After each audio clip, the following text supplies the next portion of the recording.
Wala kami kwarta to. No coins. Wala. Paano yan, tita, pag wala kang sasakyan? May dumadaan bang train dyan? Oh, comment ito ng isang tita natin dun sa aking TikTok compilation no, nung nagbiyahe tayo nung unang araw. Ito yun siya, pero actually nung time na yun, mabilisan lang yun, wala nang edit-edit para makapag-vlog naman tayo kahit nagabiyahe tayo, no? So, i-explain natin yan, no? Kung bakit ang haba-haba ng biyahe dito sa amin, tita. Kasi parang 8 to 9 hours yung biyahe namin dito. So, paglabas mo ng town, ito yung makikita mo. Actually, may plane naman dito, tita. 1 hour lang yan siya from town to papunta na ng city. Kaso lang ay gusto talaga namin silutan yung aming mga sarili o gusto namin talaga magtiis-tiis sa sakit ng mga bewang namin tsaka yung mga pantog namin kakahold ng aming mga ihi. Pero ang original plano talaga is paghatid namin kinanay sa Adelaide, diretso sana kami ng Melbourne para makita din namin yung aming mga friends doon, yung mga iniwanan namin 2 years ago. Pero because of some unfortunate reason, hindi natin na ituloy, ika-cancel muna natin. Kaya nagsakit nga si Auntie nyo, nagbalatian si Auntie nyo. Dito sa Australia, ang land area nila super lapad. Tita, parang ilang country ang pwede pasok sa land ng Australia, ganun talaga kalapad. Tingnan mo lang sa mapa, parang sabi mo ang lapit lang, pero pag biyahiin mo yan, 3 araw yan, o 2 araw yan, parang ganun ang time. So ngayon tita, kami may baon na kami ng mga pagkain ready na pa in case na magutom kami sa daanan. Hindi na kami mag-stop o at least kahit paano may rice na kami dyan para sa mga taong rice is life, ganon. Pero pagdating namin sa ibang town, alam niyo naman basta nagabiyahe, ka-excited ka lagi makakita ng town, ng banwa, kaya kakain ka man. So yung pagkain na binaon namin, useless lang din na diretso lang sa basura, hindi man namin nakain kasi nga excited nga kami ang gawaldasin namin yung aming mga 1 million nga dala. So pagkakita namin ng town, of course mga bata excited yan kasi mag-unat-unat nga, kakain, ganyan, mag-play pa yan sila. So sa haba ng biyahe tita, kung puro lang kayo sana mga adult, toilet lang, mabilisan lang na break, ganyan, diretso na agad. Pero pag may anak kayo, may i-consider nyo talaga na you have to stop for a few minutes para mag-play yan sila kasi boring na nga sa loob ng sasakyan, kaba-haba, tapos ang lahat na makikita mo, ganyan lang lahat ng mga view halos, ganyan o parang nag-abot yung langit, tsaka yung lupa, yung mga tanawin, ganon, kasi nga summer dito sa amin. Pero may enjoy mo naman, tika super linis lang naman din. Tapos hindi naman dito traffic lalo na sa mga country area. Tapos ang tanong ni tita na kung may train ba dito kung paano na lang kung magpunta ka ng city pag wala kang sasakyan. Actually tita, pag dito naman sa amin may bus na siya in every town. Kung gusto mo nang punta ng city, may mga bus yan siya. You have to book your ticket ahead of time. Tapos may mga schedule ang mga buses dito papunta dun sa city. Ganon. Tapos nakita ko naman yung iba dito tita, nag-post sila sa mga community pages. Tapos nakikisakay sila halimbawa kung gusto mo magpunta ng city, gusto mo lang magbiyahe kasi magastos din ang ticket, ganyan, pwede ka maka-joyride, bayad ka lang ng makishare ka din sa gasolina, ganyan, or may papunta ng city, makisakay ka doon, ganon. Pwede din ganon. Pero mostly naman ng mga tao dito kasi may mga sasakyan, nag-drive talaga sila, tsaka sanay yung mga Australian sa mga haba-haba na mga ganyan, mga drive-drive.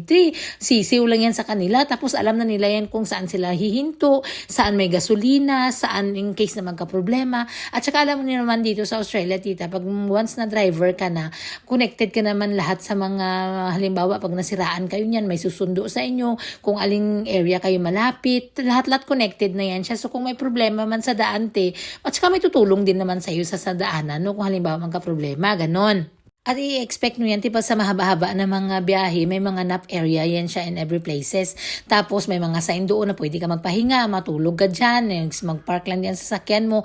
May mga toilet na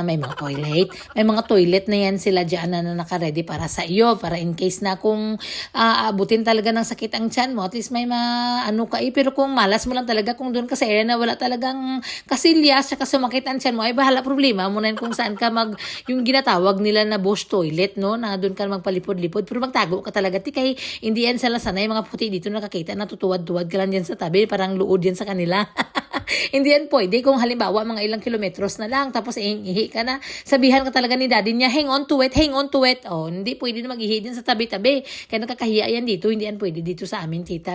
Maliban na talaga kung hindi mo na talaga yung talagang number 2 ba, yung magpupo ka talaga ba. Natural na lang ang magpupo ka sa sasakyan kung di doon ka talaga takbo sa may mga kakahuyan. Pero katulad dito kung puro talaga hawan ang madaanan yun, tsaka sumakit ang tiyan mo, ay problema mo na talaga yan. So far, hindi pa man nangyari sa amin, tita, no? So, yung aming trip ngayon, medyo na-delay ng konti kasi nga may mga bata tayo nadala tsaka yung lula nila sa likod. So, palagi talaga may mag-ihi-ihi. Tapos si daddy nagkakain din kasi matuyo man niya, maantok man yung driver mo, te. Lalo na kung puro na lang brown na makikita mo sa tabi, matutulog ka talaga. Pero ang purpose naman ng pasahero dyan, ako halimbawa, hindi talaga ako nagatulog. Di kaya ginasampal-sampal ko yan minsan si daddy. Yung sampal ng pagmamahal, ng pag-ibig ba, para gisingin mo siya, baka makatulog ba, mag-drive. Alam niyo naman dito, ang disgrasya sa amin yung lagi yung mga collision ng mga malalaking truck kasi maraming malalaking truck dito sa amin, te. Kasi nga sila yung nag-transport ng mga goods papunta sa mga countryside na area, ganyan. Kasi ang sobrang layo nga namin, tita, ganon. Oh. So, ang akin naman, para lang ma-awake naman si daddy, no? Tapos kapalitan ko siya mag-drive kung talagang pagod na. Pero natatakot ako sa mga ganito, mga bigatla ng malalaking mga sasakyan, tita. Oh, pag makadaan yan sila sa tabi mo, feeling ko talaga tatambling yung sasakyan namin na maliit ba. Tapos si daddy pa talaga minsan nag-overtake talaga kasi may mga area naman talaga na overtaking lane like nito. Oh, pwede ka mag-overtake niyan. So nauna yung bigat lang na malalaking sasakyan, naulhi kami pero nag-overtake pa rin kami. Kasi pag nakasunod ka ng sunod sa kanila, hindi mo na makita ang mga view, puro na lang ganyan. So nag-stop na naman kami dito para naman maglinis-linis ng aking screen kaya hindi nga ako makabidyo ng maayos kung may mga popo ng mga birds dyan. Totoo mga monsters na ito. Oh. So relax ba, toilet na naman. Yan talaga yung pinaka-enjoy na moment kung nagabiyahe ka, tita, is yung mga kain-kain in every stops na mapuntahan nyo. No? So, dapat ikaw na driver, alam mo kung saan kayo mag-stop. Hindi pwede maubusan ng gasolina dito, te. Paano na lang? Afford naman ang gasolina, pero problema dito is kung saan ka mag-stop. Dapat calculated mo na kung tama-tama bang gasolina mo para sa ganitong kilometers ng ganyan. Oh, okay? So, depende talaga ang reason, tita, kung bakit ka pupunta ng town, kung magdadrive ka ba or magpi-plane ka or makihits ka na lang. Kasi minsan yung iba, tita, one way lang sila pagbalik nila, gusto nila na mag-plane pa uwi. Lalo na yung may mga appointments, may mga doctors, mga ganyan. Pero kung papunta kayo talaga para for sightseeing, tapos magpasyal-pasyal din, mas mabuti talaga mag-drive. Kasi nga para accessible lahat-lahat ng gusto nyong puntahan. Pero kung one way lang na may puntahan ka lang for special occasion or whatever, tapos magsakay ka na lang ng train or tram sa city, ganyan, para pag uwi mo, hindi ka na masyado mapagod mag-drive.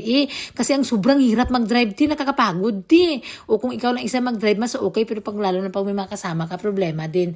Pareha sa amin, nagabihan na kami, kasi nga stop kami ng stop, ang dapat sana na 7 to 8 hours na biyahe, naging malapit na namin 13 hours, kaya nag-stop man kami. May mga ano pa mga ginagawa-gawa namin. Inikot-ikot pa namin ang town pagdating namin ang yung city, pagdating namin ang gabi. Para nga ma-easy na namin access pagka the next morning magbiyahe na si nanay, ganun. So, depende talaga. Pero when it comes to train, wala kaming train doon kasi sobrang layo ng town namin. Pero bus lang ang meron.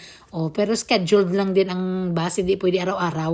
Hindi ko sure kasi hindi pa man kami nakatry talaga ng bus kasi naglabas kami lagi, whole family man, kaya nakasasakyan kami lagi, tita, no? Ayan. So, mahal din magbiyahe, tita, kasi ang gasolina, pero laki na lang na yung pula kong sasakyan. Ay, kaliit-liit talaga magkain ng gasolina, ti. Malapit na kami abot sa city. Hindi, yung full tank ko galing ng town, hindi pa rin naubos. Buinas talaga, oy.